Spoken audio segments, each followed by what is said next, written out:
Жалал Абад шаардык өзгөчө кырдаалдар бөлүмү менен шаардык керек-жарак рыногу жана кызмат көрсөтүү департаменти өрт коопсуздугун алдын алуу максатында жыйын өткөрдү. Ага калаадагы ири соода жай ээлери жана базар жетекчилери катышты. Жыйында соодагерлерге өрт кырсыктарын алдын алуу менен коопсуздугун сактоо тууралуу айтылды. Тийиштүү адистер базарда башаламандык жаратпоо, унаа жүрүүчү жерде белгиленген аралыкты сактоо, жумуштан соң электр жарыгын, жылыткычтарды өчүрүү өңдүү эрежелерди эскертти. Тилсиз жоо менен күрөшүү үчүн ар бир соодагерге түшүндүрүү иштерин жүргүзүп, маалыматтуулугун жогорулатуу зарылдыгы белгиленди. Августтагы өрт кырсыгы катталгандан кийин айына бир жолу чакырып, кароочуларды, ошол жердеги кызматкерлер баарын окутуп, эскертүүлөр берип атабыз, окутуп атабыз.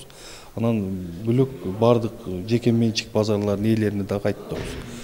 Өзүңүздөр окуткула, эгер жардам керек болсо мына пожарный менен биргеликте келип окутуп берсин, сиздер чогултуп бериңиздер деп айтып атабыз. Базар аймагында өрткө каршы суу булактарын, гидранттарды, суу көлмөлөрдү орнотуу, ошондой эле биз бир катар сунуштар айттык бул жыйында. Бул болсо базардагы персоналдарды окутуу иштери, аларды өрт учурунда аракеттерге окутуу иштери боюнча биз сунуштарды бердик.